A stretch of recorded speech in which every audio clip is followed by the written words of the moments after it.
this Saturday, December 21st, and we start at 1 p.m., noon Eastern, I should say, 9 a.m. Pacific on Saturday. SMU and Penn State. Penn State 8.5-point favorites, 54 the total in this game.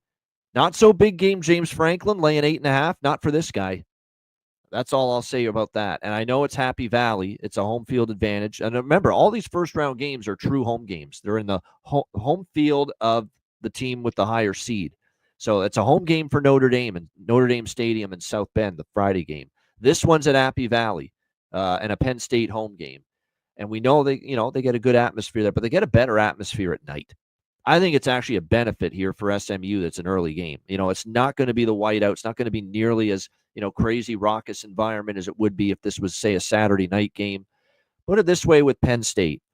You look at their games this year against the absolute best teams on their schedule. Even USC was a 3-point game on the road as a 4-point favorite. They barely survived with a win by a field goal against USC. They lose to Ohio State at home, 20-13. And Ohio State, while they're really good, this is an Ohio State team that's had their blemishes too. They lost to Oregon. They lost their final game to Michigan in the regular season. And then, of course, the final game of their season, which was the Big Ten championship game. And I'll say this, Drew Aller and the offense looked awesome. Absolutely tremendous, but they could not stop a single thing against Oregon. And that's why they lost 45-37. The offense did their part. Drew Aller was fine, was very good. You got 230 rushing yards for Katron Allen and Nick Singleton combined on the ground. Tyler Warren, the tight end, was good with 7 receptions and 84 yards, but they could not stop that Oregon offense.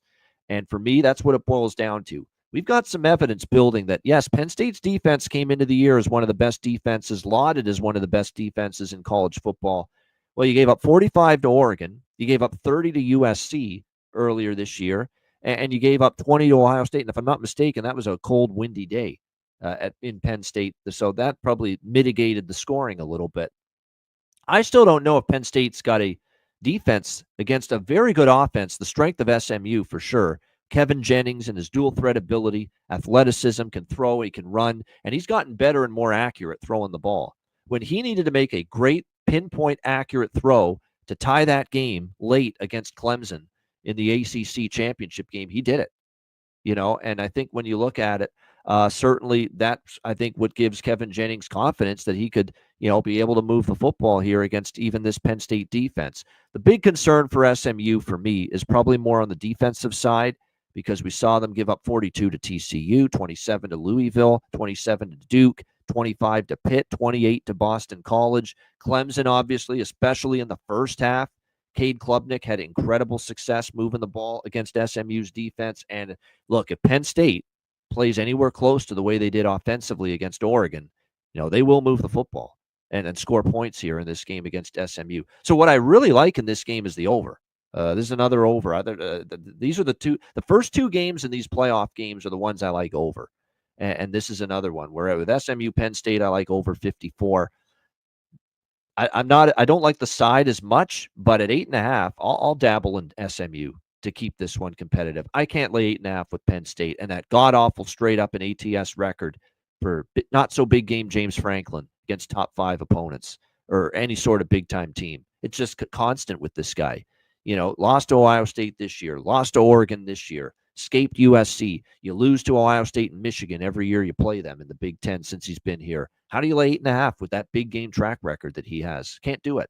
So, again, there's concerns I have for SMU's defense if Penn State's going to roll with their offense, both in the passing game and the running game, the way they did against Oregon. So that's the concern with taking SMU, but I'm taking them anyway, plus 8.5, and I like the over even more. C-Mac, what do you think of this one? I think if you take Penn State, you take their team total, maybe in this game. I agree with that. Maybe, if you can take them just to win, that's all that. Like if you do like a part, but I think they could win this game, but I'm not going to lay 8.5. I think they will be able to move the ball here a little bit. One thing in this, too, SMU's defense has been just up and down. They have been pretty good on the road, but this place is going to be jacked up here at Beaver Stadium. Of course, it's going to be cold it's going to be 25 degrees here. I don't think SMU's played in a ton of real cold games. It was a little bit that way in Charlotte, but this is going to be even colder. Nowhere. This is going to be way colder. Yeah. That is a concern. That is. I agree with that. Penn State's more used to that kind of a weather and environment and climate than SMU is. And James Franklin, though, we've gone enough with him. I mean, holy shit. He just can't be backed laying points. I just can't do it. I'm not going to do it. I'm not going to put my money. 8.5? Gosh almighty, no. Yeah. Yeah. No way. And we saw the bad SMU, the bad first half, and then come back, in the second half. Everything just was going bad for them, though, early in that first quarter. Everything. Turnovers. The flags were going against them. Yeah. I mean, just it was horrible. But they came fighting back. They have to take care of the ball in this one. But I think Penn State, if you look at them, just take their team total in this game, I think they get there in the end and probably win this game. Yeah, no way. I lay 8.5.